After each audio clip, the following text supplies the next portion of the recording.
We need to reconnect with ourselves, reconnect with the nature by practice meditation. Meditation has always been very central to your philosophy. How did it change your life? I had a lot of anger. I decided to move to Myanmar to meditate for about 1,000 days. You make an explicit connection between meditation and design. Does it also contribute to making your designs more sustainable? I think... Meet Võ Trọng Nghĩa, the Vietnamese luminary. Winner of more than 150 international awards. Celebrated for a pioneering body of work that merges vernacular materials and lush tropical foliage into a singular vision of contemporary architecture. The structures that you design bring all these different ideas together, nature and local materials and passive design. How do you start? First of all, You were initially rejected by the professional establishment. It took me very long time to build some good building. Maybe I had a bad trauma from. Today, you are regarded as one of the world's leading practitioners in bamboo construction. Why did you choose bamboo? I didn't have much. I decided to build the Wind and Water Cafe with about 7,000 bamboo pieces. And now, California is calling. What do people outside Vietnam expect from you? I think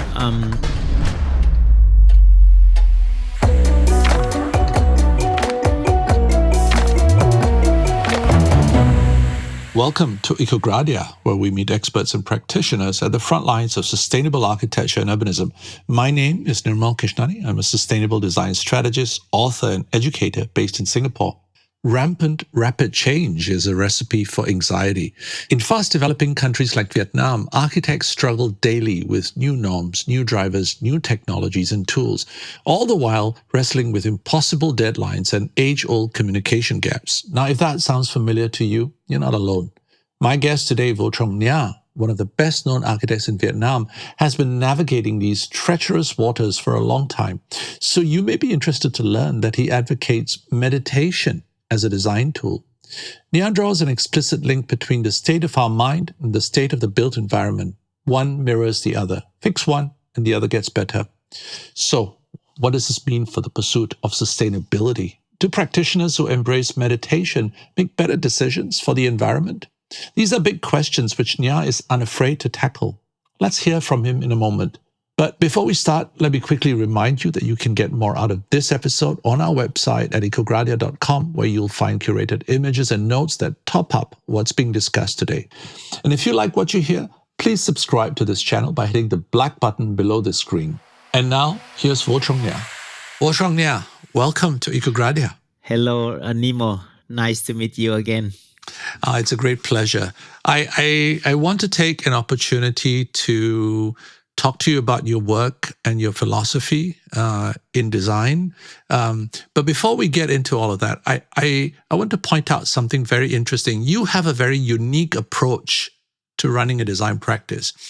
Am I right that every person who is working in your Ho Chi Minh City office is required to meditate at the start of every workday? I mean, is it for 1 hour or 2 hours? How long are they expected to meditate? They had been meditating for 2 hours per day before, but I decided to reduce it to 1 hour per day.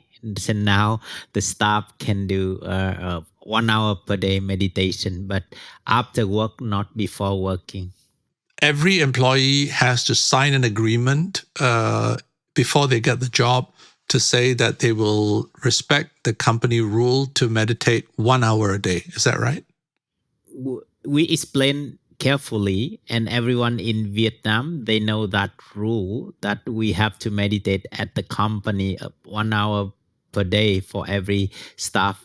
But we don't have that information in the contract. Okay, so it's not it's not compulsory. But what happens? Yeah. What happens if the employee is not interested in meditation? What happens then? I think if employee doesn't want to meditate, then it is not good environment for them to be. So I think sooner or later they will leave the company. Yes. Meditation has always been very central to your philosophy. Tell me, when did you get into meditation and how did it change your life? I started to meditate in 2012. I was like I had a lot of anger and unhappy life before that. So that's why I think meditation can help me to overcome that situation. I decided to move to Myanmar to meditate there for about 1,000 days, about 3 years Wow. in Pao Monastery in Myanmar. You make an explicit connection between the act of meditation and the task of design, right? So I was reading in an interview that you gave in 2019, it said that if you can meditate for several hours, everything becomes clear. You become a superman compared to your former self. Architecture becomes easy. Now, I'm very sure that every architect who is listening to this podcast will want to know how to make architecture easy or easier. Can you explain what you mean by making it easy? Normally, our mind have a lot of wandering mind, right? About 3 or 5 seconds, then a lot of wandering mind coming. Then we can't think through everything with very long time. So, but by practicing meditation, we can increase our concentration from like 3 to 5 seconds to be 1 minute, 5 minutes, 10 minutes. And what happens if we can concentrate with very less of wandering mind about like 30 minutes or 1 hour or 2 hours or 3 hours, then thing happen. It make totally different situation because I had been training in Japan for 10 years. There we had to work around the clock, like from early morning to midnight or even overnight for many days. What you're saying then is that meditation, from a design standpoint, improves your focus and your concentration. Nowadays, scientists prove that with regular meditation, our prefrontal cortex, gray matter in prefrontal cortex is increasing very fast. That is intelligence center, so it helps us to be smarter.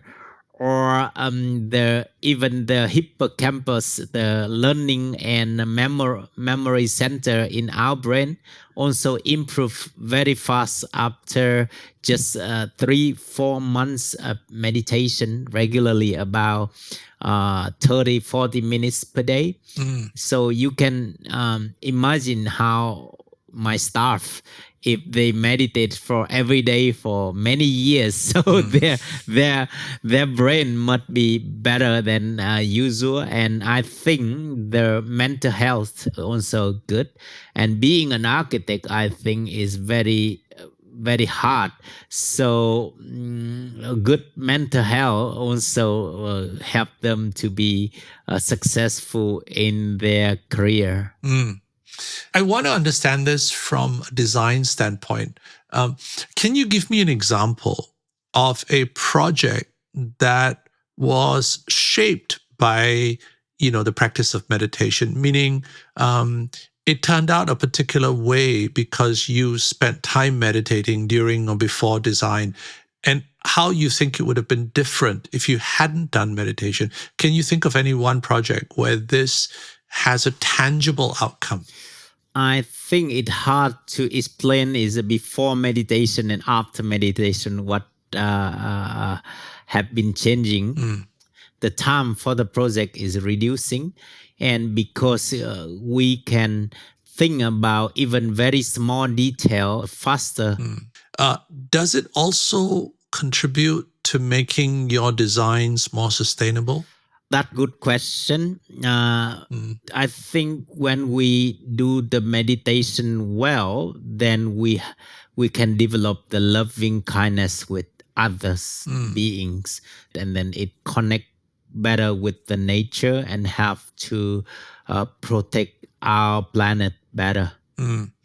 You link meditation to a compassion for nature. specifically that that it creates this connection with other living things. That once you begin to look inside yourself, perhaps you begin to see your relationship to the world, to the living world, in a different way. I always thinking about that because we are away from the nature, we disconnected from the nature, and also we disconnected with ourselves because our mind is wandering somewhere, thinking a lot of things. We are not here, so that's why it make us more and more, conflict around the world. So the only way now we need to, to heal our mental, our mind first, and then with the peaceful mind, and then we can have good behavior with others, even small insect and other beings. But unfortunately, our life at the moment is busier and busier with social media, with internet, with TV. Then that's why we have more anxiety, and then we cannot do thing properly, think properly, and then we need to reconnect with ourselves by concentration, by practice meditation, and we have to reconnect with the nature again. Otherwise, we are all become, crazy. Does that mean that somebody who is living in the village in Vietnam is less crazy than someone who's living in the city? That's very good question. Yes, scientists prove that with the anxious or depressed people, being in the nature is better than in the concrete jungle, of course. But we should compare with one person who, when he live in the city and when he live in the countryside. So I think it is totally different, but it still depend on the way of his living. Like, we are in the nature, but we still disconnected with the nature because we connect with the social media, with internet, with TV for some information around. That means our mind is still wandering around, not be at the moment. One of your best known projects, the farming kindergarten, which is on the outskirts of Ho Chi Minh City. It's a kindergarten in an industrial area, and it's for young children of parents who work in the factories in this area. You turn the roof of the kindergarten into a community farm. Yeah. So it wasn't just that it was green or that it had natural elements on it, but it was a productive kind of green. Can you maybe describe the rationale of this project and how you approached it? We from like agriculture country, and then a lot of workers there came from rural area, and they was farmer. So they can make the building with the farm system to educate the children how to grow the vegetable, and then they can enjoy that process with everyday life in the school. The building in plan looks like a pretzel. It has 3 courtyards, but in section, it's a very shallow building. It's only 2 stories high.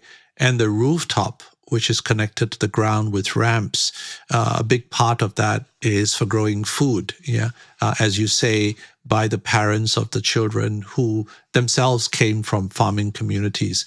Tell me, after 10 years in use, more than 10 years since this project opened, does the roof still produce food? And is it used in the way that you intended on paper? They are doing very well in terms of doing the green on that, but sometimes it depends on the principal of the school. Is if they are lazy to do so, then they don't plant much vegetable there. But some principal, they love the green and they do the farm on that. But it kind of interesting changing the way of using even a lot of grass or a tree there, or sometimes it's vegetable or flower. It changing depend on the principal of the school. Right. All depends on who is the principal that month. Yes. Let's talk about another aspect of local architecture, and this is materiality. Yeah. You borrow from vernacular architecture the material bamboo. In fact, I think you are regarded as one of the world's leading practitioners in bamboo construction. Yeah. Why did you choose bamboo as an important part of your portfolio? The reason was simple. I came back from Japan, so I didn't have much client at that moment. So I decided to be my first client, by build the wind and water cafe with about 7,000 bamboo pieces to build that, and one piece is about $1 at that moment, and then just I need about 7,000 US dollar for buying bamboo for the wind and water cafe. That's why I started to do the bamboo project in Vietnam. And I was born at a farmer, so I know how to use the bamboo very well, because every small pieces in house made by bamboo. So that's why I think bamboo is very familiar with me and with my college around the village. So that's why I asked them help to build a bamboo project in Vietnam. It was kind of more convenience or familiarity that got you started on what everybody calls a very sustainable material, but for you it was just the stuff that you grew up with, right? Yes, and then it was super low cost and around me, so that is the good way to use them for the some building like cafe, restaurant, even school or community house. By that way is the better than using concrete. The experiments that you did in the Wind and Water Cafe have since then gone on to become very sophisticated, kind of structural geometries. I mean, I'm thinking of a project like the Volcano Island restaurant in Xiamen, China. I mean, that the form of the building is very simple, but when you step into that structure and you look up, it's an incredibly intricate arrangement of bamboo elements and structural connections. Tell me, how do you start the design process of building with bamboo? The most difficult thing of the bamboo structure is about the structure system and also the joint detail. So then that's why, with very random and uneven the material. So finally, the system of the structure will decide the space quality. So is it right to say that you begin to sketch details or joints or structural systems, and then that is kind of aggregated together or linked together to form the architecture and the space? Yes. And in Vietnam we have a lot of storm into our country, like area like Da Nang or the middle of Vietnam. So then when we build that, the structure system will be the first priority. And from that structure system, we translate into the reasonable cost for detail, and then it make the space quality. Do you use modeling software to predict how the bamboo will behave structurally? I had been trained as a structural engineer in Tokyo, and then I used that knowledge to do the structural system. Then we passed that to the structure engineer. They calculate that for us to realize the structure. If I am designing a building with bamboo, explain to me some of the things I need to consider. Like, for example, bamboo in tropical climates, because of rain and water and damp, will deteriorate very quickly. How do I increase the life of the material? First of all, as you mentioned, bamboo don't like water. So we need to make the roof for them to protect the bamboo from rain, the first requirement. Secondly, we need to treat them by the traditional way, I think the best, because by trucking the bamboo into the river and smoke them later, it helps to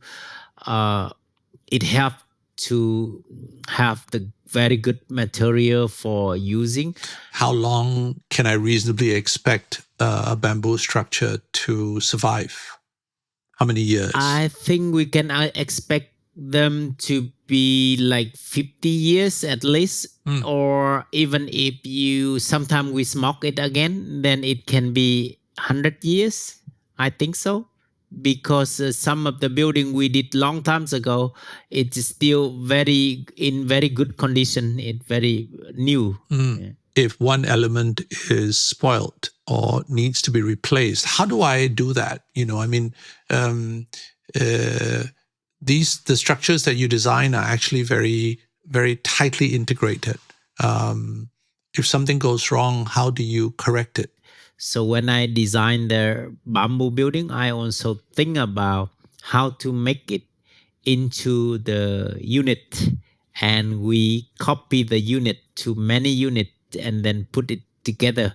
So that means we can replace any unit we want. It looks very complicated, but in reality, you can change any unit you want in the building. At the beginning of your career, when you were setting out to do the Wind and Water Cafe, you actually trained the craftsmen to work on the project, and you set up a company that has since been with you with every bamboo project. So you are effectively your own builder. Of course, not every architect can afford to do this. How does an architect in Vietnam today find good bamboo craftsmen? Is there an industry? Is it scalable? Are there people out there not employed by Võ Trọng Nghĩa, but people who are actually practicing the craft of bamboo? Because we train a lot of workers for our society, and gradually they work for them, and then they can have to train more workers for bamboo craftsmen. So gradually now we are doing very well at the moment with staff originally from our company. How many people have you trained in the last 20 years that you have been in business? You mean bamboo workers? Yes. Yes, a lot. Maybe, I don't know, maybe 100 or more. Can you imagine a bamboo skyscraper designed by your office? I think it should be laminate bamboo. Laminate bamboo they are now doing around the world at the moment. So we can use that. I think the same quality with the laminate timber. So they can use that for high-rise building. You experiment a lot with local materials. Also, your buildings are always seeking ways to increase reliance on natural ventilation, shade, and daylight. Yeah. Why is that? Does this have to do with the way you grew up in Vietnam? I was born in a very small village between north and southern Vietnam when have American War. Then that's why we didn't have electricity until I was about 20 when I go to Japan. Then you cannot we cannot imagine that the way we live without electricity in very hot summer. The lessons that you learn from there are not always very easy to apply in high density environments like Ho Chi Minh City or Hanoi. Yeah. So, because now with these cities, if you open the window, you don't just get the breeze, but you also get the pollution and you get the noise. So how do these passive strategies, the daylight, the shade, natural ventilation that worked in the countryside, in your village, apply now to urban settings in places like Hanoi and Ho Chi Minh City? You have a project called House for Trees in Ho Chi Minh City that literally has trees on its roof. That's why we decided to make the house for trees, which means is each house, even it is very small, we would like to design it become a pocket park in the city. Then the tree itself make the good shadow for the house from very hot sunlight, and of course some of them make become the filter, become their green filter to stop the noise and also the pollution air from outside. And it worked quite well. If finally it become like a big movement for Vietnam, and then the city become greener and greener by a small pocket park in the city, like a small house, tuber house, or the small villa become a school, become a university, the office building, and then it all become like very good ecological system for the city, and it have to reduce the hot sunlight. And also you can see when the noise disappeared, it doesn't reflect much to have the bad echo to other, and also it make it produce a good landscape and good environment for the city too. And of course, with a lot of small pocket park in the city, it also invite a lot of urban dweller like bird, insect is coming to live with that. Not only human with the glass house or concrete box in the city. If we design houses like this, where the building is holding trees, holding nature, and this is replicated across the city, then the city becomes a different environment. You transform the city with these little points of acupuncture of nature, right? I really like one project, the Batrang House, which was completed in 2020. Yes. It's a home for a 7-person family. But what's interesting about this project is that there are two skins, right? There is an outer skin of the building that is made from these ceramic bricks. Then there is an inner skin, which is in contact with the living spaces. And what happens in between the two skins is very interesting. You have a lot of green and you have a lot of light. And it is an architecture that breathes. Tell me, what was your thinking about this project going in? How did you imagine this? Where did the two skin idea come from? You don't see two skins very often in vernacular design, right? I think, first of all, I took a chance that client is owner of pottery, the ceramic company. So I think we can do something unique for him. The very special brick, pottery brick with very low cost.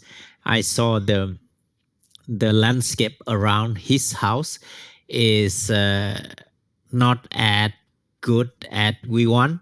So that's why I think we should filter the landscape around, and also they are burning the pottery and ceramic around, and then it is very polluted air in that area. That's why we think we should make a double skin, tropical double skin, by the one layout to filter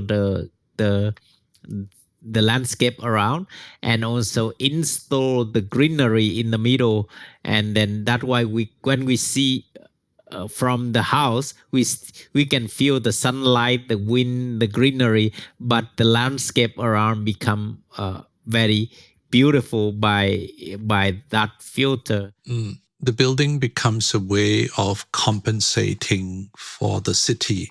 The city, or in this case, the Batrang village, is very polluted. The air quality is not great. And so you create a double skin system to create some kind of a buffer, some kind of environmental filter to reduce the impact of the outdoor on the indoor. You create a semi-outdoor space. It's just a bit ironic to use pottery to build a house to then reduce the pollution that the pottery creates. You know what I mean?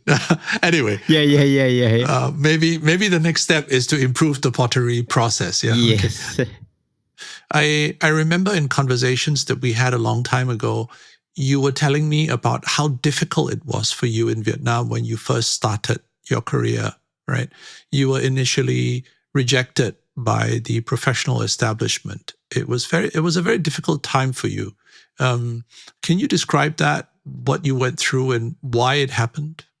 I had been training in Japan. It was like very hard training.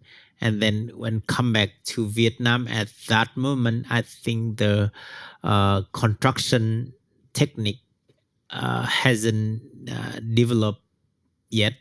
So to build a good building was very hard. And to look back to that moment, I think because I had the suffering in my mind, in my heart, because maybe I had a bad trauma from the American War, and then that's why I was super unhappy and with very hot temper. I almost get angry every day. So that also make me even harder to establish my career in Vietnam. I think one of the biggest reason now I look back is because of my suffering, because of myself.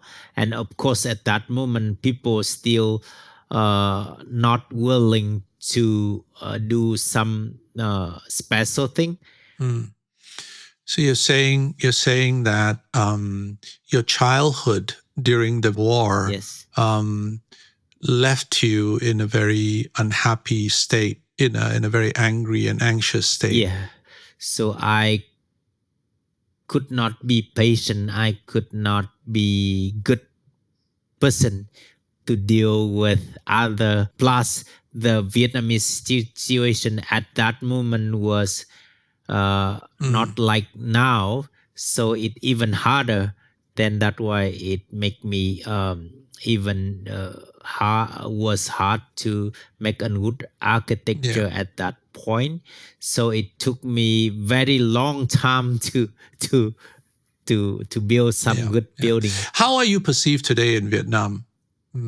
What is the opinion people have of you today? They look at your work and they look at you. What do they think? What do they expect of you? I think people, because I always disappear somewhere like in the forest, and then I don't have much conversation with them. So I think the people met me long time ago, they still have the image of my suffering and my anger in my life. But if later we keep communicating with them and they can see I have been changing after meditation, and now even I can be very patient to deal with anxious and depressed people every day. You are also, interestingly, very highly regarded outside Vietnam. In fact, I remember that the Wind and Water Cafe was winning awards outside Vietnam, even though, within Vietnam, not many people were paying attention to what you were doing.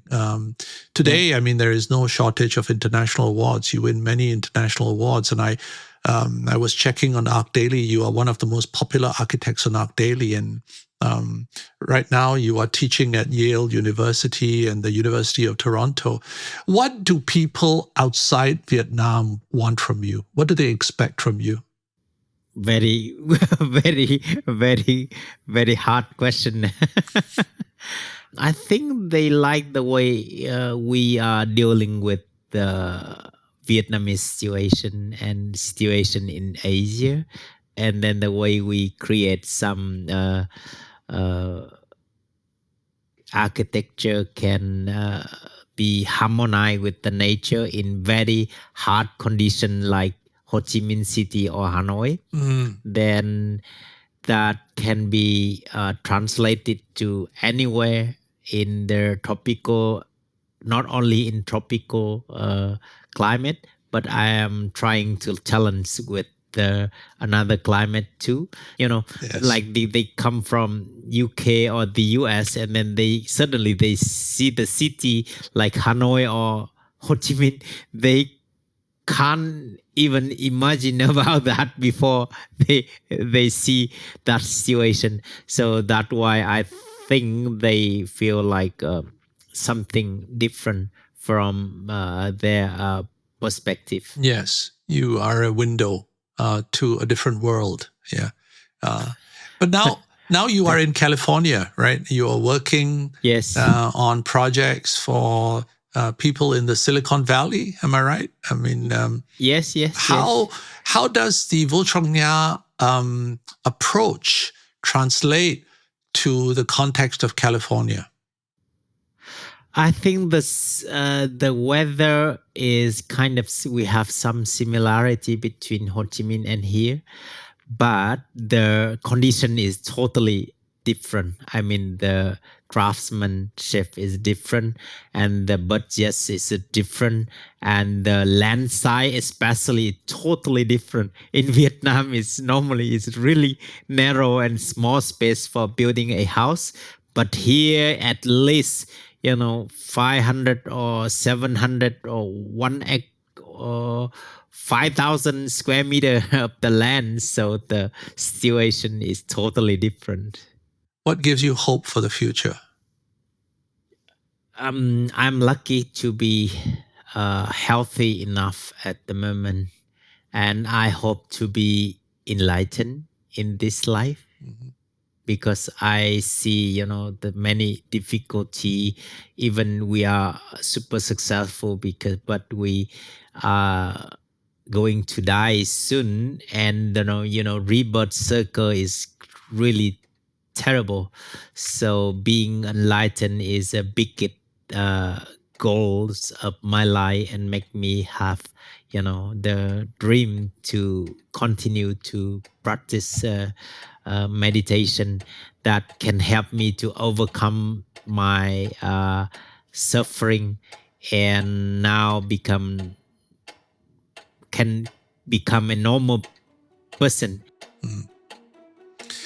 Yeah, thank you so much. I really appreciate that you make so much time for me today. Thank you very much. Hope Nemo. When I talk with you, I always think that you understand my architecture than me. All the time. I told you many times about that, right?